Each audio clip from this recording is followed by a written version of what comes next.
Offshore wind projects are not killing whales off the East Coast. At least that's what the Marine Mammal Commission claims in a recent report. The commission says there's no evidence linking the deaths to offshore wind development. They'll all say there's no evidence. You're not even looking. And that's the part I find so appalling. Well, the continuing mystery of so many whales washing up dead on New Jersey beaches was a big reason for a big turnout in Wildwood today. Residents heard from concerned experts about offshore wind developments and its possible impact on marine life. I'll just tell you a little story. We had a little dog. I live in Cambridge, Maryland. It's near the water. Fireworks come on 4th of July. A little dog gets away from its owner, hears the sound. Anybody even know who have dogs and fireworks? You know what they do, right? They run. The dog runs right into the creek, drowns. Now, if you get that dog out of the water, you declare its cause of death to be drowning. No. The cause of its death was a firework and its behavioral response to that event. That's what's happening here.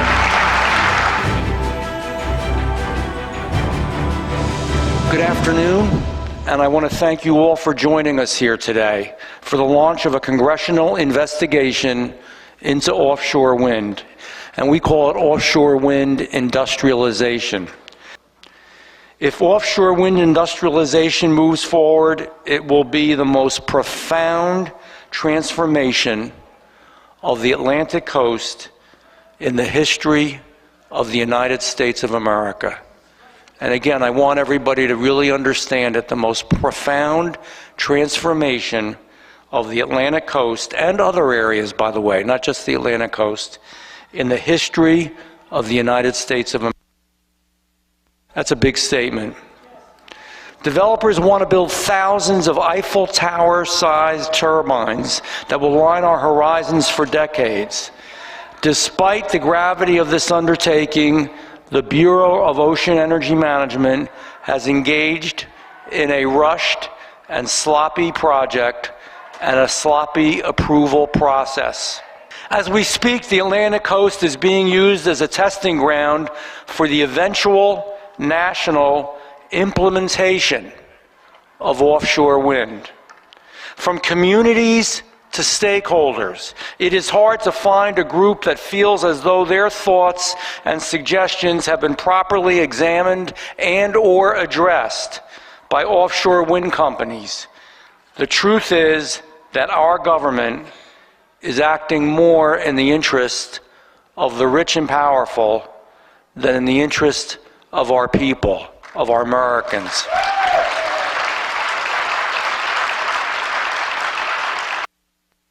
The first, a microphone's going to kill me. I sincerely and truly wish that it were not necessary for Congress to investigate this matter.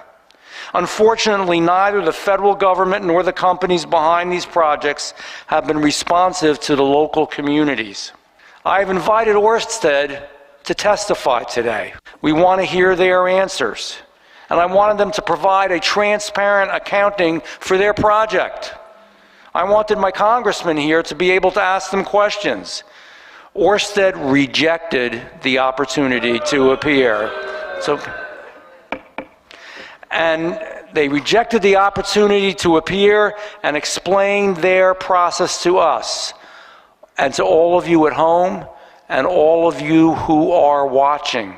Ørsted believes that their current so-called public process has provided a comprehensive record of these projects.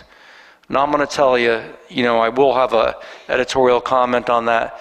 That is a joke. You know that I say what I mean. They never interacted with our communities, never interacted with our fishermen. It's not surprising that offshore wind companies feel so comfortable avoiding public scrutiny. They have the full, unconditional support of this current administration. That's why we have gathered a panel of witnesses with experience in each of these areas. Our witnesses will speak to their personal experiences in dealing with the government and offshore wind companies through this backwards approval process that you've all witnessed. They will establish how current offshore wind activities are disrupting wildlife and how negative impacts on the environment will only expand if the process continues. They will explain how these projects are an unaffordable wealth transfer from American taxpayers and ratepayers into the pockets of wealthy energy industrialists who aren't even in America. Our energy is going to be controlled by the rest of the world. They will show that offshore wind companies and their partners in the federal government are not acting in accordance with the will of the American people. Already, people are waking up to the devastating truth of industrial offshore wind.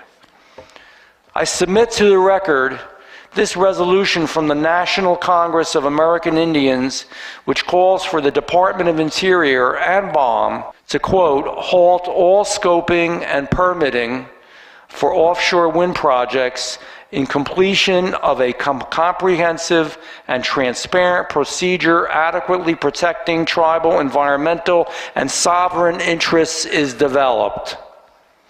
And I will ask this to be entered into the record without objection. I would also like to submit that these two letters to the record, one from Democrat Senator Jeff Merkley, the other from Democrat Senator Ron Wyden, and former Democrat House member Peter DeFazio, who was a chairman of Transportation and Infrastructure in his time, both to BOM, stating their concerns of offshore wind will have on West Coast communities and on industries of all kinds. Our concerns are not a Republican or Democratic problem. All sides have felt some level of unease over these projects, if the truth be told. I want to thank the witnesses who are here today speaking scientific truth to power. I've been involved with this issue for over 6 years now. In fact, several years ago, I tried to get NOAA to investigate the effects of offshore wind energy on fisheries and marine mammals. We could have done this years ago, but apparently the federal government didn't want to do it. The fix was in. Why the rush to get it all done? Could it be the massive time-sensitive build-it-now taxpayer subsidies, a 30% tax credit for offshore wind projects, and here, catch this, that begin construction before January 1st, 2026. So they're saying, the heck with all the environmental review. We want to get that money. We want to build these things. Vessel navigation, including operations by the Coast Guard. They do about 1,000 search and rescues, both North and South Jersey, a year. Their radars will be compromised. We're looking at vessels colliding. You know, I represent Earl, where so much of our munitions go out to sea from the Earl base by sea. What will this do to their radars? Do you swear or affirm that this testimony you are about to give is true and correct, to the best of your knowledge, information, and beliefs, so help you God? Okay. The record will reflect that the witnesses have answered in the affirmative. You can sit down. We know what the power of the people can do. My name is Cindy Ziff, and I am Executive Director of Clean Ocean Action.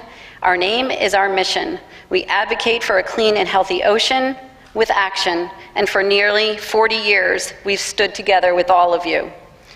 We've stood together with strong bipartisan support and thousands of citizens, and we've stopped ocean dumping, blocked many, many, many fossil fuel projects, and brought the ocean in this region back from the brink of collapse. Together, after hard work for decades with many people in this room, including the longtime support of Representatives Van Drew and Smith, the ocean off the Jersey Shore is now thriving with marine life. And we must keep it that way.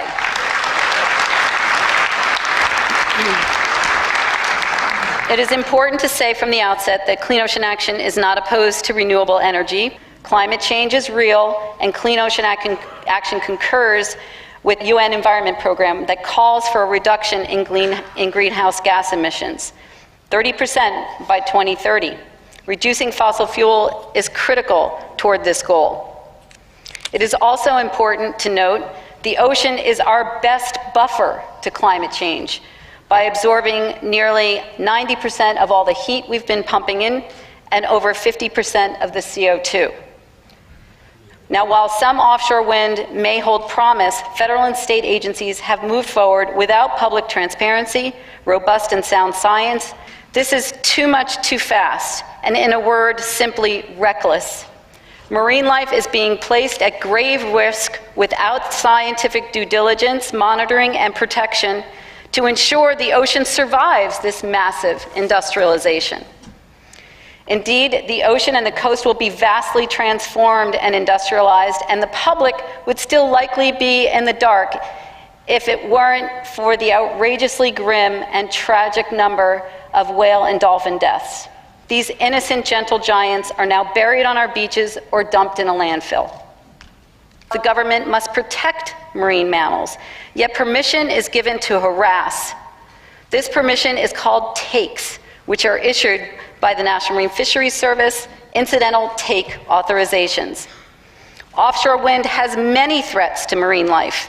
In fact, the National Marine Fisheries Service says offshore wind can, and I quote, increase ocean noise, which can affect the behavior of fish, whales, and other species, introduce electromagnetic fields that can impact navigation, predator detection, communication, and the ability for fish and shellfish to find mates, change existing habitats by altering local or regional hydrodynamics, read the cold pool or the thermocline, create a reef effect where marine life cluster around hard surfaces of wind developments, impact organism life cycle stages, including larval dispersal and spawning, change species composition, abundance, distribution, and survival rates, release contaminants that can be consumed or absorbed by marine life.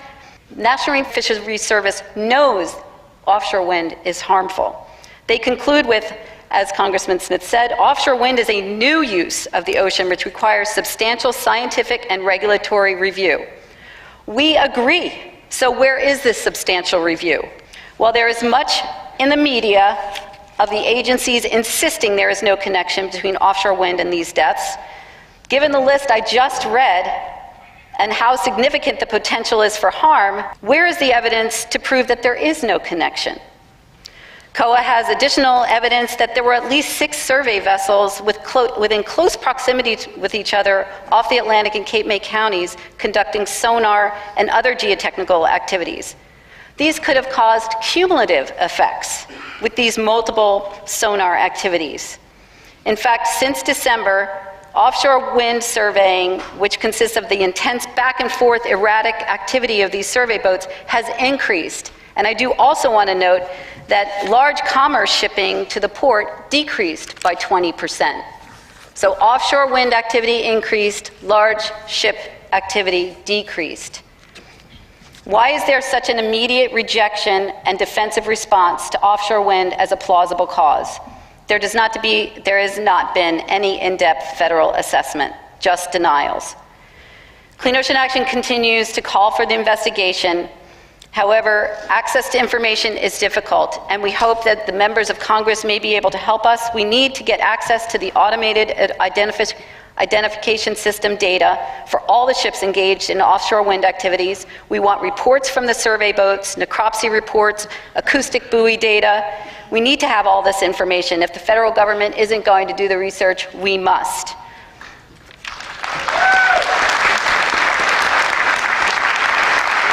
It seems our government is at best putting the cart before the horse and wants to view offshore wind while only wearing green-colored glasses. Our ocean deserves better. We must save our ocean. Thank you for the opportunity to testify.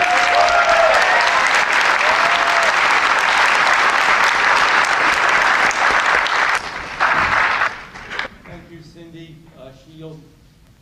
Shields back, and just to remind everybody in the audience how this goes, everybody will speak, and then the Congress people will ask them questions. So we're going to go through all the speakers first, as it is done in Washington.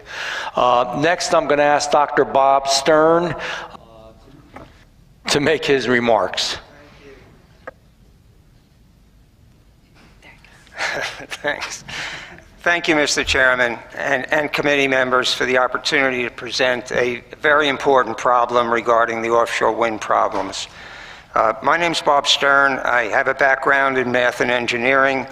I previously managed the office that oversaw environmental reviews within the Department of Energy. And in that capacity, our office reviewed and recommended approval or disapproval of the environmental impact statements for that department. Along the way, we also encountered many environmental issues regarding other statutes, like the Marine Mammal Protection Act and the Endangered Species Act and the Coastal Zone Management Act. So while my wife says I know everything, which I kind of not sure she's serious, one thing I think I do know is when we're seeing good environmental reviews and when we're not, and I think the congressmen have already expressed the truth about that. I currently am heading the Save LBI group. We are a group now of about 5,000 supporters. We are not necessarily opposed to all offshore wind energy, but we are very adamantly opposed to what we see as an ill-informed, biased, and I hate to use that word, decision-making process, and what that has resulted in, which is specific projects in locations that will obviously cause way more harm than good. I'd like to focus on just one topic today, and that is noise. What we think is happening here is what the law calls disturbance of the whale's behavior. And that can cause other things to happen. For example, a mother and calf could be swimming along. They communicate by sound, not by sight. And so if they encounter noise levels that override their communications, then the calf gets separated, and need I say more. And this also, this disturbance level noise can also cause whales to surface. With the noise level at the surface is less, so they will try to avoid the noise. But while doing that, they've lost their navigational senses, and they become more vulnerable to vessel strike. So while the word disturbance, which is in the law, may sound a little innocuous, it is not. It is not. And that's what we believe we're encountering here with these vessel surveys and other activities, and we can go into that more. Just looking at this logically, the only difference offshore recently has been now the presence of 5 to 6 vessel surveys out there that use high-intensity noise equipment to characterize the seabed, and they are out there simultaneously going over pretty much the same area, exposing the whales to noise levels. And this is not a new issue for us. We raised the concern about the vessel surveys over a year ago when the marine fisheries people were considering approval of these surveys. And we commented then, and we stick to our comments now, that they were significantly underestimating the vessel's impact. And it gets to various technical assumptions they were making, which we believe were just wrong. And we commented 3 or 4 times. We met with marine fisheries staff, and the comments were basically ignored. So this is not a new issue that we just raised recently. To some accusing us of just trying to use the issue to create alarm. That's not the case. This is a long-standing concern that we have had with the way the process is proceeding. So you put those two things together. Oh, I guess we have a few more enemies out there. You put the two things together, the presence of the vessels, the noise levels that we believe they cause. It does not take a rocket scientist to come to the conclusion that that is a potential cause of what's going on. And I think any responsible person, agency, would jump at the opportunity to investigate this and see what it is. And if the agencies are so confident that this is not the cause, then fine, let's put it on the table. Let's look at other causes they present and let's figure it out. But to just brush it off seems to us to be just irresponsible. Unfortunately, the vessel surveys, as Cindy alluded to, are probably just the start of worse noise impacts to the whales and to other marine mammals. The pile driving that's associated with the construction activities is a significant noisy effort. You're basically pile driving a 50-foot diameter steel object into the seabed. That takes multiple strikes. It gives off an intense noise, and that process goes on for several years. And the noise levels there are probably more intense than the noise levels that we're seeing with the vessel surveys. And then the worst problem of all, we believe, is coming from the operation of these turbines. The turbines today, as you know, have exploded in size over the last several years. When we were talking about 6 megawatt turbines, 8 megawatt turbines 4 or 5 years ago, the noise from operation was not so bad. But there is a clear trend, and it has been documented, that the larger the turbine gets, the noisier it gets at its source. And so we looked at this, we did some estimates. They showed that the noise from the operation was going to permeate out to very large distances before it dropped down to a safe level. Knowing that the powers that be would not believe us, we hired an acoustics company to look at the full project off LBI, do their own analysis, and they basically confirmed what we did, and their results were worse. And what it showed was that the noise from the operation would extend out from shore 93 miles. That's how significant this gets. And then we looked at the migration of the right whale, which of course you all know about now and are concerned with. And we found that the right whale has, according to the data from everywhere we could look, has never migrated further out than 86 miles. So if you've got sort of this noise barrier extending out 93 miles, and the right whale migrates within 86 miles, and these noise levels are such that the whale's first reaction is to avoid it. So you've got a whale trying to migrate and encountering this essential wall of noise, and obviously it's putting its migration in jeopardy. We've raised this issue as well with the federal agencies for over a year to at least address the operational noise issue. They are ignoring it. They completely ignore it in any of the documentation we've seen so far.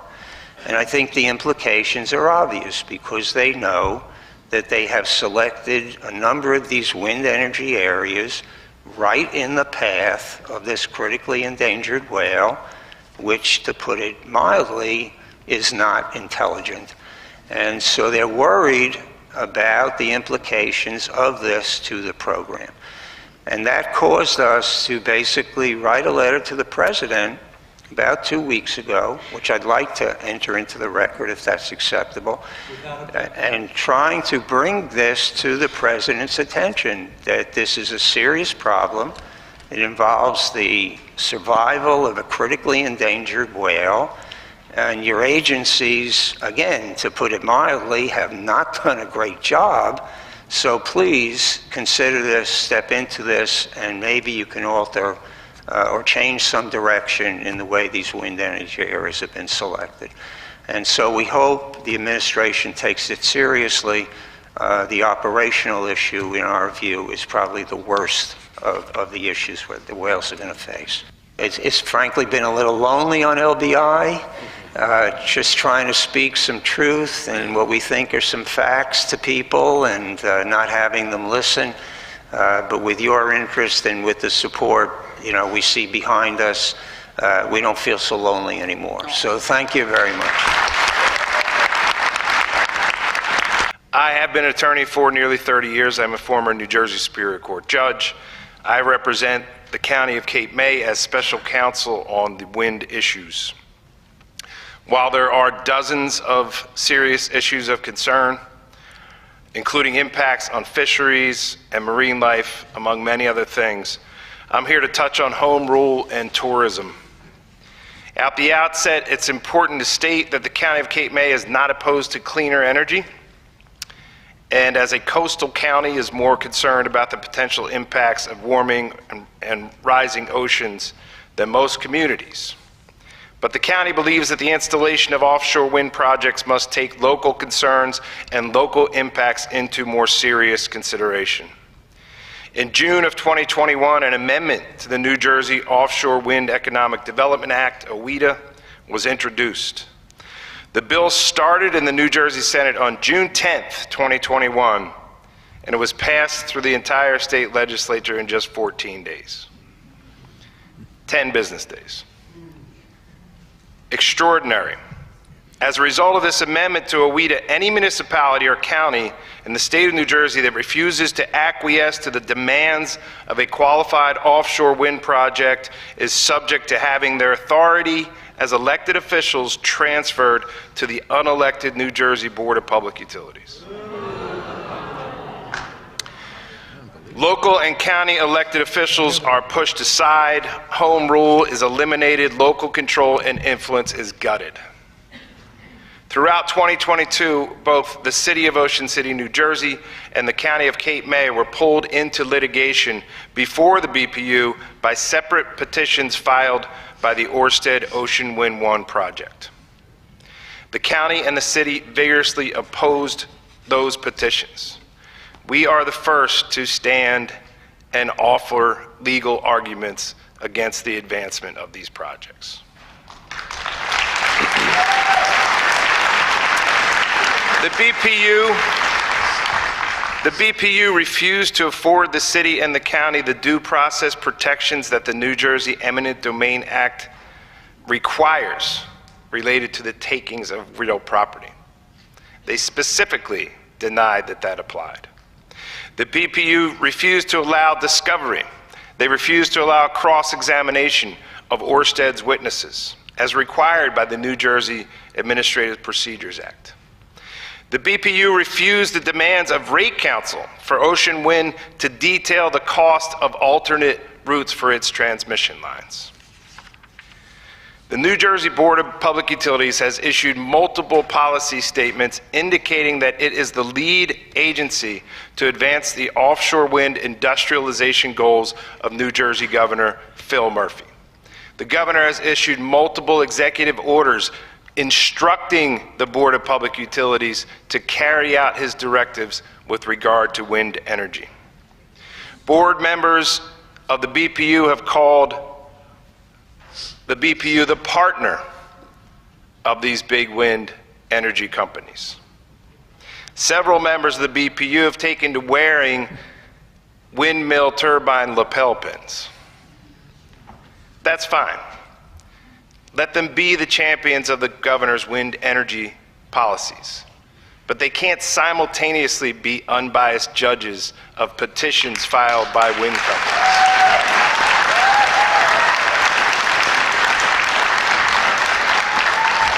Given this obvious bias, the county moved to disqualify the BPU and have the matter assigned to an administrative law judge. The BPU refused to recuse itself and refused to assign the matter to an ALJ. This request was also made by the Office of Rate Counsel and denied. In the end, the BPU pushed aside the duly elected officials of Cape May County and Ocean City, New Jersey, and effectively disenfranchised their voters. The BPU granted consent to Ørsted's NJDP permit applications over the objections of Ocean City and Cape May County, and effectuated a taking of real property from both Ocean City and Cape May County and transferred those interests to a foreign corporation. Ocean City has appealed the decision to the Appellate Division of the Superior Court, and Cape May County is likely to appeal very shortly. But it is not only the destruction of home rule that concerns the Cape May County Board of Commissioners. Ørsted's own information related to Ocean Wind 1 and published on their website indicates that only 85% of visitors to the Jersey Shore will return after windmills are installed 15 miles offshore. The Ocean Wind 2 lease area will allow windmills to be installed within 9 or 10 miles of the shore. A decline of 15% would be devastating to our economy. Cape May County draws visitors with its beaches and bays, its boardwalks and boating, but also with its many historic locations. These are all being ignored by the Bureau of Ocean Energy Management. Both the BPU and BOEM seem to be ignoring a great number of negative impacts that appear likely to occur if these windmills are installed. Let's talk about tourism. Cape May County has a $7 billion tourism economy, billion with a B. A diminution of 15% of tourism, natural and historic resources visitors, according to the Cape May County Department of Tourism, will result in a $993 million decrease in annual total visitor spending in Cape May County. $993 million. We came through COVID, which shut down our stores in Cape May County, shut down our restaurants. We live and thrive on tourism. It's the lifeblood of our economy. It employs our families. It sustains hundreds of local small businesses. We survive only because of tourism. And we know how delicate tourism is. The difference between a family being able to pay the mortgage, pay the college tuition throughout the winter can literally depend on whether it is sunny or rainy on weekends in July. We cannot afford to get this wrong. Our economy, our culture, our very future is at stake. What we are dealing with in terms of the regulatory processes is a light-speed, greased skids, fast-tracked, ignore all the problems, get this done and get these things built. We don't care.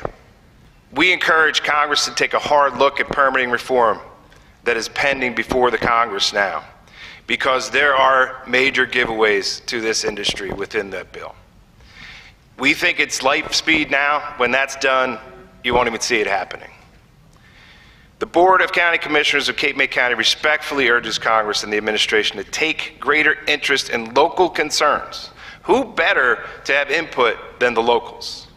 Who better to have hearings such as this on these wind issues than the locals? And why did the New Jersey legislature rush a bill through in 10 business days when the locals were objecting?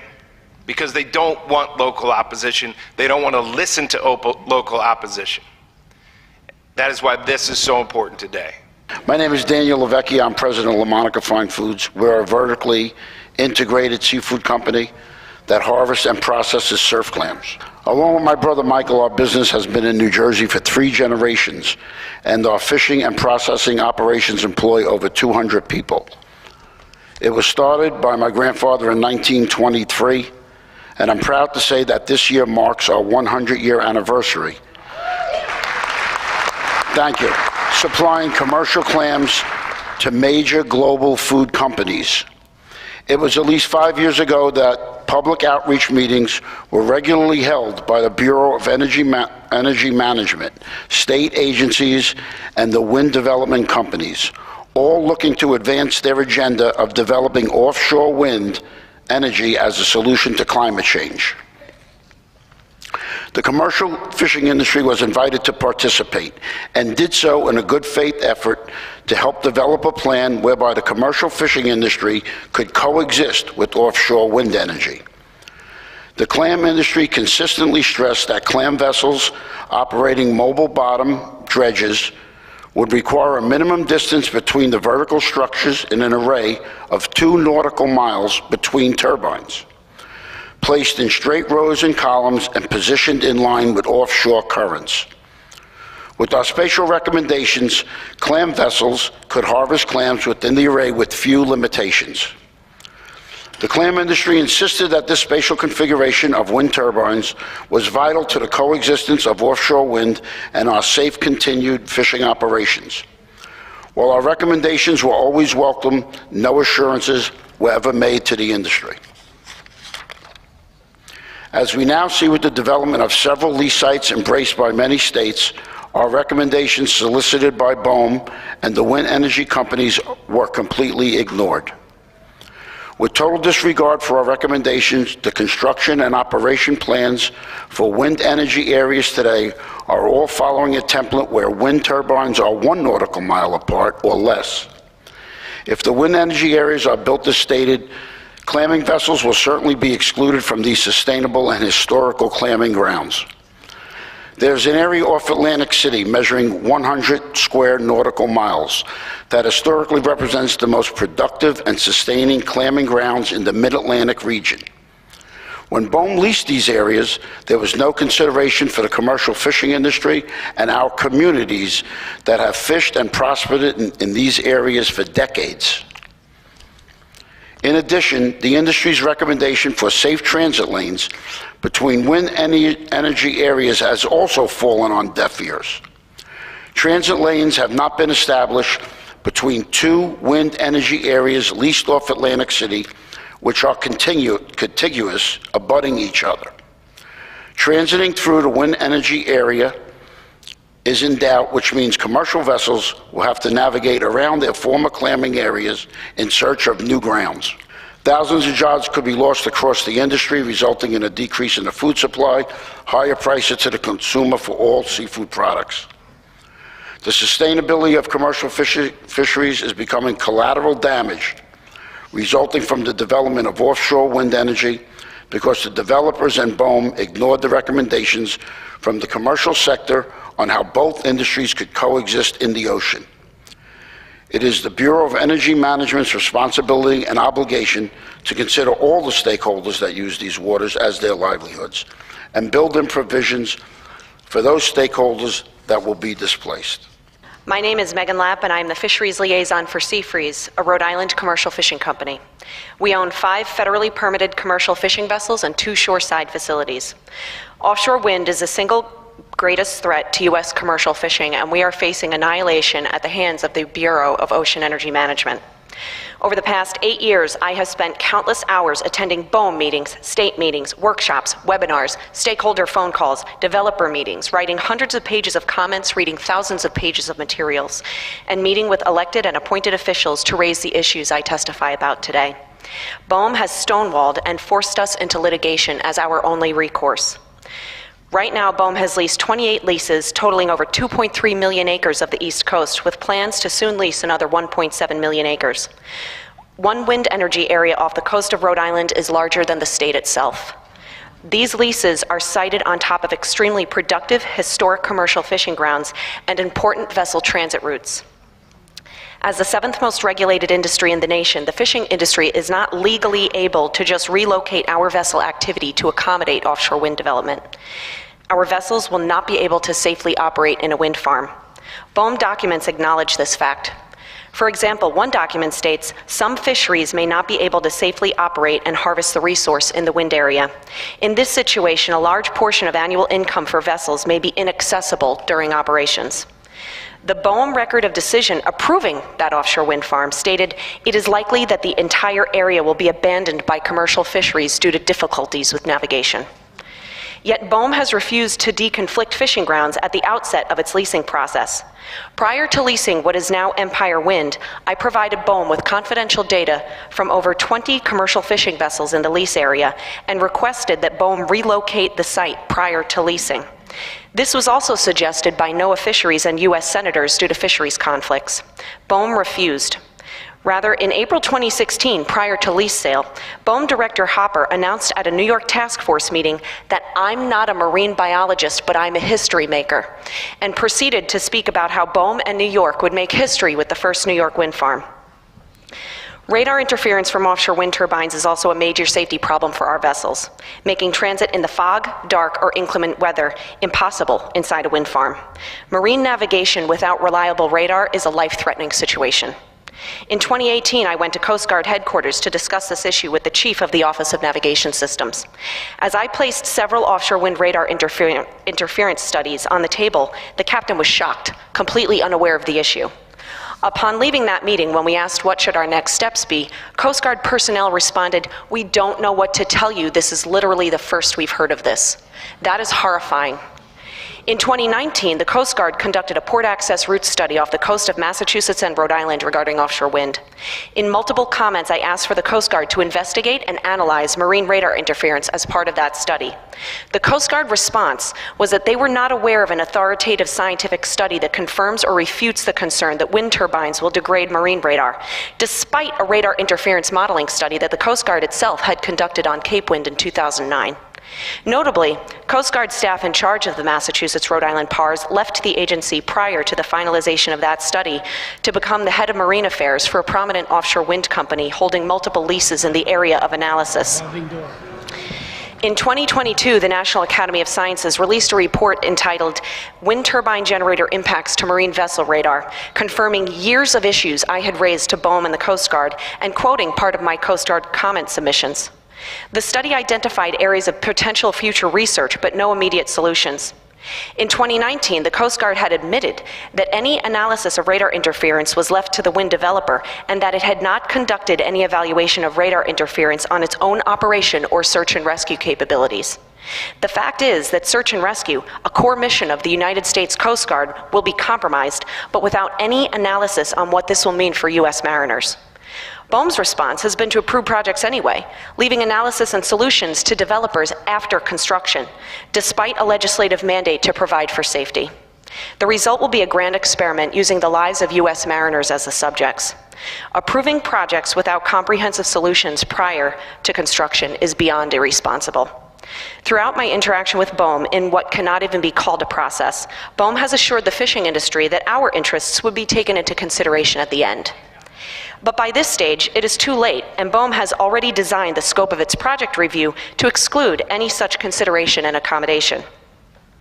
BOEM states that the purpose and need for their review is to meet the goals of the developer, state energy targets, and to fulfill the speculative power purchase agreements between the developer and state utilities signed prior to federal project review.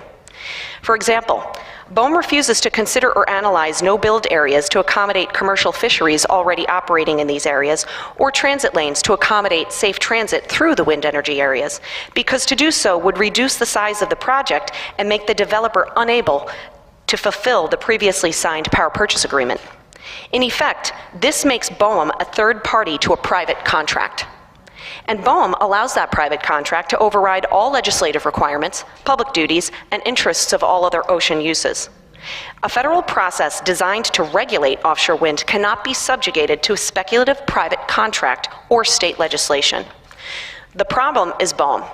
BOEM overrides cooperating agencies and heralds itself as the lead agency for offshore wind no matter what the subject. This is inappropriate and has led BOEM to ignore past Coast Guard safety advice, as well as population-level impacts detailed by NOAA Fisheries on our nation's natural resources, including critically endangered species and commercially important fish stocks. BOEM analysis is so rushed and incomplete as the agency accelerates offshore wind review that its documents no longer even make any sense. For example, as I reviewed BOEM analysis on a project recently out for public comment, the conclusion that BOEM reached was that there would be no differences in impacts to the benthic ocean floor environment from pile driving 94 turbines and trenching 300 miles of cables into the ocean floor, or from not building the project at all. The reality is that nobody in the US government is at the helm actually critically regulating any of this activity. There is no independent analysis occurring.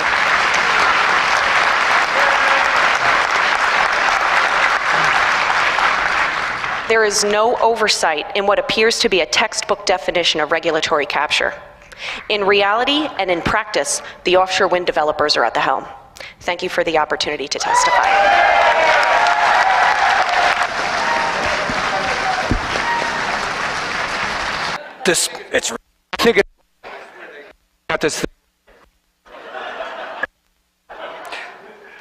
Despite flickering microphones and flickering lights, you are supplying daylight to what this situation is, and we appreciate it. Here's some of the numbers.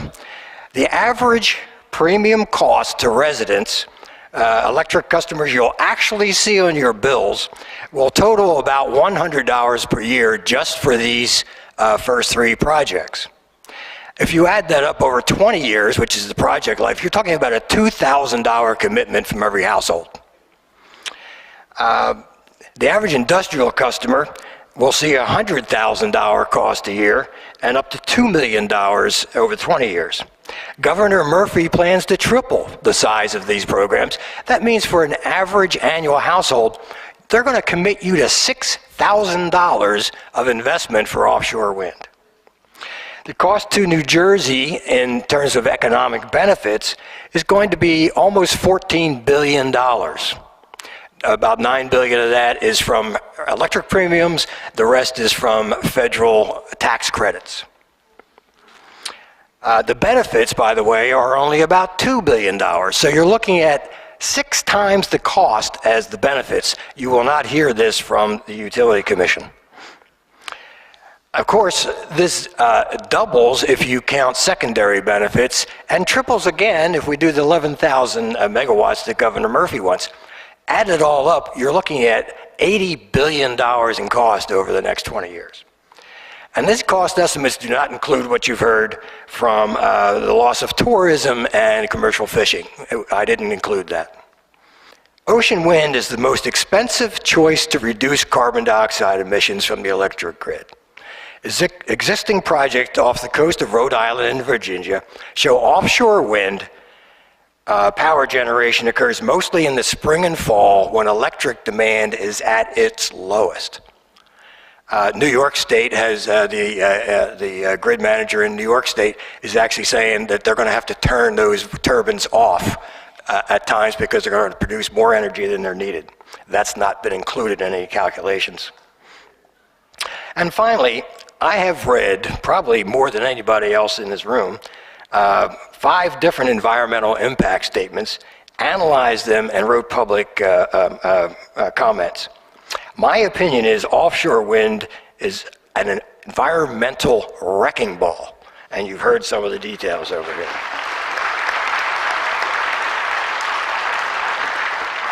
Finally, there's a vision here for a better outcome. Instead of renegotiating guaranteed prices for the developers, I recommend New Jersey consider starting over with new solicitations. And that should include any type of power generation source that reduces carbon dioxide emissions. Do New Jersey families really want to pay $2,000 or $6,000 to subsidize offshore wind that will spoil the beautiful Jersey shore and the environment when better solutions exist? Thank you. I guess the first question I have, a lot of people don't know about this. I believe it was found under the Freedom of Information Act, and Sean Hayes, who's the chief of protected species, sent a letter to Brian Hooker, evidently, also both from BAUM, and the lead biologist at BAUM warned of long-term impacts to right whales. This is their own agency, and they wouldn't release it. We actually had to get it under the Freedom of Information Act, but that there would be long-term danger and impacts to these whales. Their own scientists warned BAUM that offshore wind will severely impact the whales Yet they've just moved ahead and completely ignored even the few good people in their own group that would tell the truth. By the way, when I sum up, I'm going to discuss this. There's been a lot of not telling the truth going on, let me tell you. So we led a letter to BALM demanding answers and to have them explain why the agency did this, because it makes no sense. Because if my people come to me and say, this is a real problem, you got to do something, you should go do it. So Megan, I know you know a little bit about this. Would you tell us just any thoughts you have on that? Yes, thank you, Mr. Congressman. So that letter was specific to an area off the coast of Massachusetts, which is the only known winter foraging ground for the critically endangered North Atlantic right whale.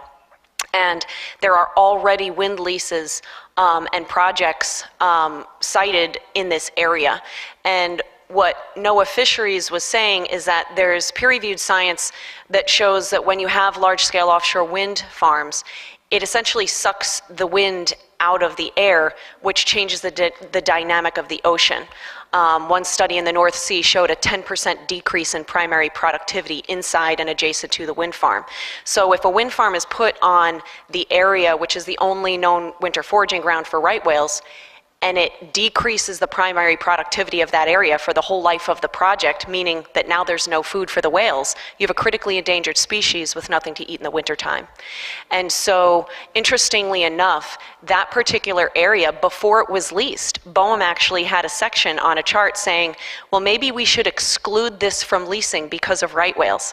And they didn't exclude it. They went ahead and leased it anyway. Look, the bottom line is that I sit on the Appropriations Committee. The people in the Bureau of Ocean Energy Management have their salaries paid by the Appropriations Committee, and we're going to deal with them in this year's appropriations bills, let me tell you. I want to echo Congressman Smith's call to the media, because when I reviewed the response of some of the media outlets, what they responded to the whale deaths was a word-for-word repetition of Ørsted's press release. Literally word for word.